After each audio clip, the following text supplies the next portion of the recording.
अस्सलाम वालेकुम everyone, how are you guys? We are discussing non tariff trade barriers और आज का जो हमारा टॉपिक है वो है export subsidies and other non tariff trade barriers, जिसमें रेगुलेशंस हैं, लाइसेंसिंग है और बहुत सारी चीज़ें हैं। कोकब मंजूर आपकी खिदमत में हाजिर है जी, teacher trainer and life coach. You can contact me by using this number, that's my WhatsApp number. Okay, so we have already discussed import quota, we have discussed tariff, we have discussed VER, voluntary export restraint, we have discussed international cartel, we have discussed dumping. ये सारी चीज़ें हम discuss कर चुके हैं। ये सिर्फ उन लोगों के लिए जो पहली दफ़ा ये वीडियो देख रहे हैं, ताकि वो पुरानी ये वीडियोस भी देख लें, ताकि आपको लेक्चर की कंटिन्यूशन की समझ आ जाए। ओके, एक्सपोर्ट सब्सिडीज़ क्या होती हैं? सब्सिडीज़ का लफ्ज़ अक्सर हम सुनते रहते हैं, आप में से बहुत सारे लोगों को मालूम भी होगा, आई एम श्योर। सब्सिडी क्या होती है? सब्सिडी ये होती है कि जब आप कोई भी चीज़ प्रोड्यूस कर रहे हैं मार्केट के अंदर, लेकिन वो किसी वजह से कस्टमर की पहुंच से बाहर है, महंगी हो रही है, तो गवर्नमेंट उस चीज़ को, उस प्रोडक्शन को सपोर्ट करने के लिए आपको एक ऑफ़र दे देती है कि जी लेट सपोज़ आप फर्टिलाइज़र जो हैं वो बना रहे हैं मुल्क के अंदर, और वो बड़ी ज़रूरी चीज़ है एग्रीकल्चर के लिए, फार्मर्स के लिए, तो वो 1000 रुपये की बोरी है एक। तो गवर्नमेंट कहती है कि भाई ये बोरी तो बड़ी महंगी पड़ रही है और आप गवर्नमेंट को पता है कि आप इससे सस्ती नहीं बना सकते, क्योंकि आपको भी अच्छा खासा कॉस्ट ऑफ प्रोडक्शन पड़ रहा है। तो गवर्नमेंट आपको कहती है कि ऐसे है कि भाईजान आप इस बोरी की कीमत 800 रुपये चार्ज करें फार्मर से, और जितनी भी बोरियां बेचेंगे 200 रुपये के हिसाब से हम आपको पैसे दे देंगे। तो गोया अब एक्चुअली प्राइस जो है वो बोरी की कीमत जो खाद है, जो फर्टिलाइज़र है, वो 1000 रुपये है। तो 800 रुपये फार्मर पे करेगा, यानी जो भी बायर है, जो भी कस्टमर है, वो 800 रुपये में उसको मिलेगी, और 200 रुपये जो है वो प्रोड्यूसर को गवर्नमेंट की तरफ से मिलते हैं। इसको कहते हैं सब्सिडी। इसी तरह एक्सपोर्ट सब्सिडी भी होती है। बाज़ औक़ात आप जब एक्सपोर्ट करने लगते हैं तो गवर्नमेंट चाहती है कि ये हमारी एक्सपोर्ट्स बढ़ें, बाहर ज़्यादा हों, तो जिस प्राइस पर आप बेच रहे होते हैं वो प्राइस बाहर महंगी पड़ रही होती है। तो गवर्नमेंट क्या करती है? गवर्नमेंट ये कहती है कि जी ऐसे है कि आप प्राइस कम करके एक्सपोर्ट करें, क्योंकि price decreases in demand increases. तो गवर्नमेंट फिर आपको सब्सिडी देती है। So they are the direct payment, means granting. अच्छा, एक दफ़ा बाज़ औक़ात ये होता है कि आपको डायरेक्ट पेमेंट दे देते हैं, जैसे मैंने आपको बता दिया कि वो पर यूनिट के हिसाब से आपसे कहेंगे जी ठीक है जी $2 या $1 या 10 रुपये हम आपको इसके देंगे। या क्या करते हैं? टैक्स रिलीफ दे देते हैं, जो टैक्स होता है वो कम कर देते हैं।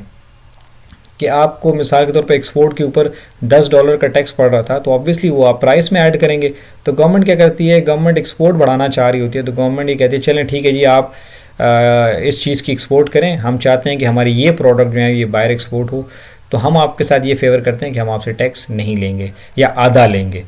तो उस सूरत में भी इसको हम एक्सपोर्ट सब्सिडी कहते हैं। बाज़ औक़ात सब्सिडाइज लोन दे देती है गवर्नमेंट। ये करती है कि यार आप ऐसे करें, आप टेक्सटाइल को अगर फॉर एग्जांपल गवर्नमेंट बड़ा सपोर्ट करना चाह रही है कि इसकी एक्सपोर्ट ज़्यादा हो, तो गवर्नमेंट कहती है जी टेक्सटाइल के लिए जो लोन लेगा, वैसे इंटरेस्ट रेट 10% है, हम आपको 5% पे लोन देंगे टेक्सटाइल मिल्स के लिए, जो टेक्सटाइल यूनिट लगाएगा, या 4% दे देंगे, या फ्री लोन दे, इंटरेस्ट फ्री लोन दे देंगे, कुछ भी है, किसी किस्म की जो हेल्प कर देती है गवर्नमेंट सब्सिडाइज्ड लोन में। तो ये भी एक्सपोर्टर के लिए फ़ायदा हो जाता है।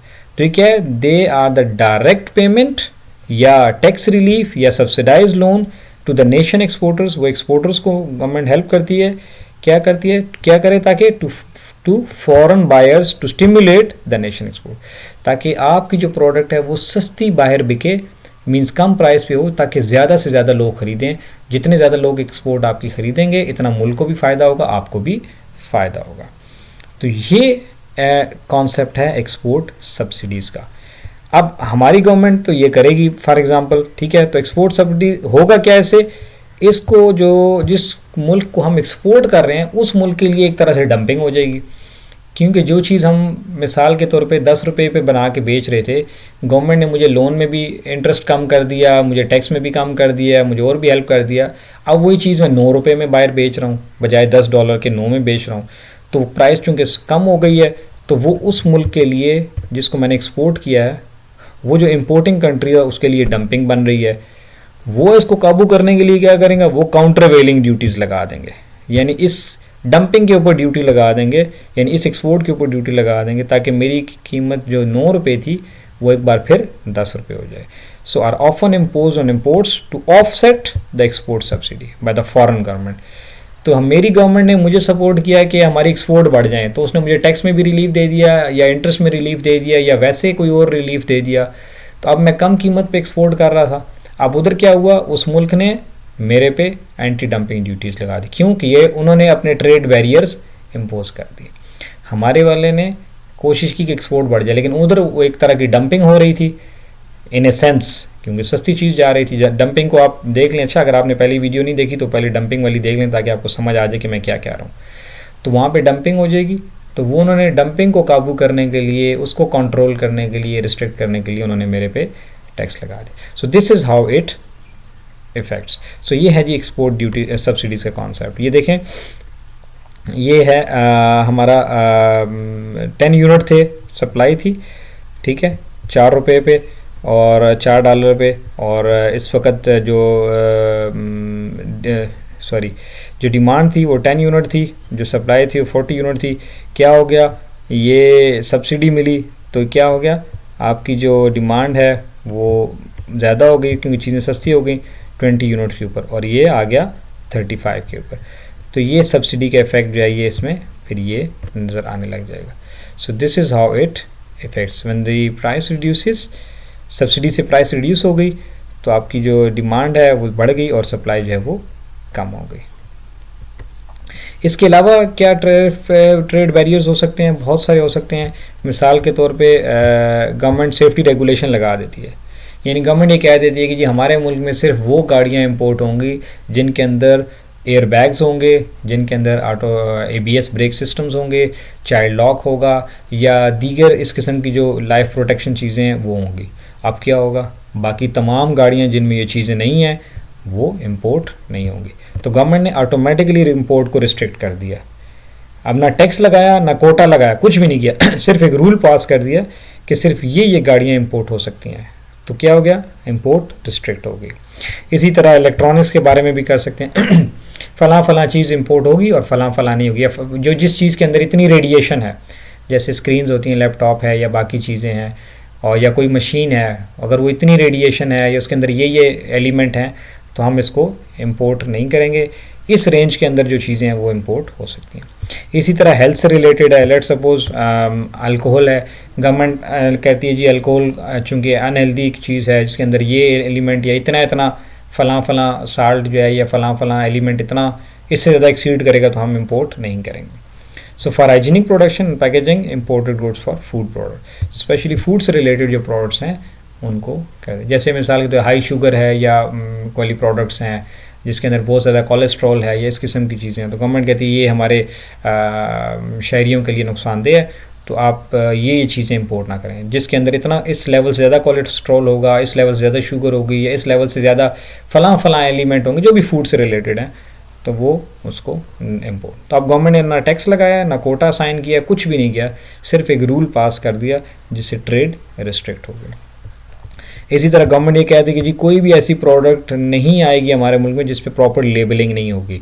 आपको पता है लेबल के ऊपर सारी डिटेल्स लिखी होती हैं कि जी इसके अंदर क्या क्या चीज़ें हैं, showing the origin and the content of everything, ठीक है. While many regulations serve legitimate purpose and some thinly well disguise for restricting purpose.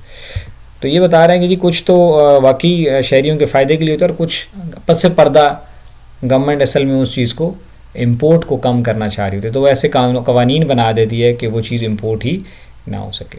मिसाल के तौर पे पाकिस्तान के अंदर ये कानून बन जाएगी, चूँकि इस्लामिक कंट्री है, यहाँ पे शराब इंपोर्ट नहीं होगी सिर्फ इंपोर्ट जो फॉरनर्स हैं उनके लिए होगी, जो कि नॉन मुस्लिम यहाँ पे हैं, और बस उनके कोटा पे आएगी, उनके लिए आएगी. तो बाकी उसके लिए एक रिस्ट्रिक्टेड आ जाएगी चीज़, तो जो जितने भी मुस्लिम्स हैं वो उसको इंपोर्ट नहीं कर सकेंगे.